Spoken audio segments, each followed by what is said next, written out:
Hello future doctors, मैं हूं अविनाश। इस वीडियो में हम डिस्कस करने वाले हैं कि यार जो थोड़ा बहुत भी टाइम हमारे पास बचा है उसमें से 50-60 ऐसे नंबर मैं और एक्स्ट्रा ऐड कर लूं जिससे मेरा जो स्कोर है, जो अभी मान लो 500 आ रहा है, 550 आ रहा है, वो 600 हो जाए, 610 हो जाए, 630 हो जाए या फिर 640 हो जाए। ऑब्वियसली बात है 100 नंबर भी ऐड हो सकते हैं अगर हमने टिप्स को प्रॉपरली फॉलो किया। क्यों? क्योंकि ये ऐसी इंपॉर्टेंट टिप्स हैं जो कि स्टूडेंट्स को फॉलो करना ही चाहिए। उसका कारण, मैक्सिमम टॉपर्स जो होते हैं वो यही अप्रोच फॉलो करते हैं, बिकॉज 2 महीने में आपको मैं गारंटी दे रहा हूँ आप अच्छे से नहीं पढ़ सकते। तो जो आपने 2 साल में पढ़ाई करी है उसको एक्चुअली जो फाइनल हमें आउटकम देना है, इसको मैं एक्चुअली बोलूँगा पॉलिश करना है, वो ऐसे ही होगी।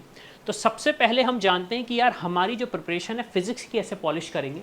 फिजिक्स के लिए बड़ा सिंपल सा है, नोट्स हमें रिवाइज करने पड़ेंगे, हमें अपने फॉर्मूलाज रिवाइज करने पड़ेंगे, मेमोराइज करने पड़ेंगे। कारण उसका यह है फिजिक्स में मैक्सिमम कैलकुलेशन होता है, फिजिक्स में मैक्सिमम कैलकुलेशन होता है। इसी के साथ हमें एक चीट शीट बनानी है जिसको लेके हमें जाना है कहाँ, नीट के एग्जाम में। नहीं, ऐसा नहीं करना है हमें। ये चीट शीट हमारी वो शीट होगी जिसके बेसिस पे हम देखेंगे कि मुझे क्या क्या चीज़ें याद है और क्या क्या चीज़ें याद नहीं हो रही हैं।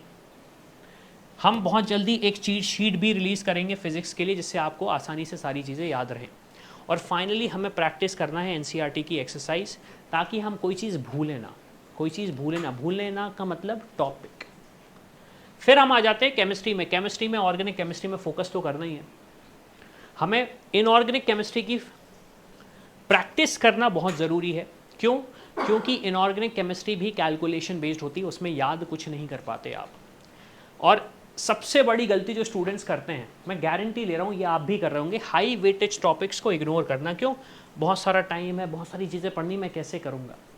तो ये चीज़ भी नहीं करना है हमें। और न्यूमेरिकल्स ऑफ इनऑर्गेनिक केमिस्ट्री हमें लगाने ही लगाने हैं डेली बेसिस पे। आप किसी टॉपर के पास चले जाओ, उसको ये वीडियो दिखाओ, वो गारंटी बोलेगा कि हाँ मैं मैक्सिमम चीज़ें फॉलो कर रहा हूँ। फिर हम आ जाते हैं बायोलॉजी पे। तो यार देखो, बायोलॉजी का एक सिंपल सा सॉल्यूशन बता दूं। बायोलॉजी याद करनी पड़ेगी आपको, ठीक है, बायोलॉजी याद करनी पड़ेगी। और सबसे इंपॉर्टेंट चीज़ बायो के साथ ये है, उसके हैं जो डायग्राम्स। डायग्राम्स में आपको सारी चीज़ें याद होनी चाहिए। क्यों? क्योंकि डायग्राम से आप बहुत सारे क्वेश्चंस के आंसर दे सकते हो। तो अगर अच्छे से डायग्राम याद कर लिया तो बहुत सारे क्वेश्चंस के आंसर दे सकते हो। तो बायो को लाइन बाय लाइन रट लो, लाइन बाय लाइन रट लो, समझो। और सबसे इंपॉर्टेंट चीज़ यार, क्वेश्चंस करो जिसमें आपको समझ में आएगा कि वो इवन तो लर्निंग वाले क्वेश्चंस हैं उसमें वो कैसे लॉजिकली क्वेश्चन पूछते हैं जिससे आपको आंसर देना पड़े। हमारे कम्युनिटी पोस्ट पे भी हम काफ़ी सारे बायो के क्वेश्चंस पोस्ट करते हैं, तो यार उसको जाके भी समझो, आपको समझ में आएगा कि किस तरीके के क्वेश्चन पूछे जाते हैं। फिर कुछ जनरल टिप्स हैं जो कि स्टूडेंट्स फॉलो नहीं करते हैं। अब देखो, सबसे पहले तो अब घूमने का टाइम खत्म हो चुका है। घूमने का टाइम खत्म क्यों हो चुका है? क्यों? क्योंकि अब हमारा फोकस सिर्फ और सिर्फ 5 मई ही होना चाहिए और कुछ नहीं होना चाहिए। फिर stick to your schedule. Schedule के ऊपर नीचे होगे तो गड़बड़ हो जाएगी, शेड्यूल के ऊपर नीचे होगे तो सब गड़बड़ हो जाएगा।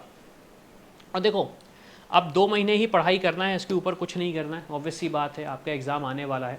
तो please focus on studies, keep your self motivated, घबराओ मत, प्लीज़ टेंशन मत लो। और सबसे इंपॉर्टेंट चीज़, कुछ भी बाहर का मत खाओ, कुछ भी ऐसा मत खाओ जिसकी वजह से हेल्थ इश्यूज़ हों आपको। हेल्थ इश्यूज़ होने के उससे दो चीज़ होगी, मेंटली आप प्रेशर में और आ जाओगे, और दूसरी चीज़ आपका टाइम जो वेस्ट होगा उसको आप रिकवर नहीं कर पाओगे। बेटर क्या है, 2 क्वेश्चन करना या डॉक्टर के पास जाके बोलना कि मुझे बुखार है। बेटर ये 2 क्वेश्चन एक्स्ट्रा करना। तो यार हेल्दी खा लेना। एक बार नहीं खाओगे, मैं गारंटी ले रहा हूँ, ऐसा नहीं है कि लाइफ खत्म हो जाएगी। एक बार नहीं खाओगे तो ऐसा नहीं है कि लाइफ खत्म हो जाएगी, आपकी लाइफ रहेगी। ओके, तो ऑब्वियसली बात है, I wish you best of luck. लेकिन एक इंपॉर्टेंट चीज़ है जो कि आपको फोकस करनी पड़ेगी, वो ये है कि एग्ज़ाम दे दिया आपने, लेकिन अगर 710 नंबर भी आ जाते हैं तो हो सकता है आपको एम्स दिल्ली ना मिले। अभी आप पूछोगे कैसे पॉसिबल है? उसका कारण है गलत चॉइस फिलिंग। तो गलत चॉइस फिलिंग से बचना चाहते हो, एग्जाम्स में फोकस करना चाहते हो सही तरीके से चॉइस फिलिंग हो आफ्टर एग्जाम, तो यार हमारी टीम से रीच आउट करो। हम आपको एक पूरा 1-to-1 सपोर्ट देंगे, गाइड करेंगे कि आप कैसे राइट चॉइस फिलिंग कर सकते हो, ताकि आपका जो कॉलेज है वो ड्रीम कॉलेज ही रहे, ऐसा ना हो कि कोई दूसरा कॉलेज मिल जाए। और एक इम्पॉर्टेंट चीज़, हमारे व्हाट्सएप चैनल को ज्वाइन कर लो, वहाँ पे हम इम्पॉर्टेंट और रेगुलर अपडेट्स रोज़ भेजते हैं ताकि आप स्टे अपडेटेड रहें जो भी नीट रिलेटेड इन्फॉर्मेशन। तो यार इसी के साथ मैं हूँ अविनाश, मेरा काम है रास्ता दिखाना, उस पर चलना आपका काम है। I hope you like this video. For more such videos, keep watching our channel. And do not forget to like, share, and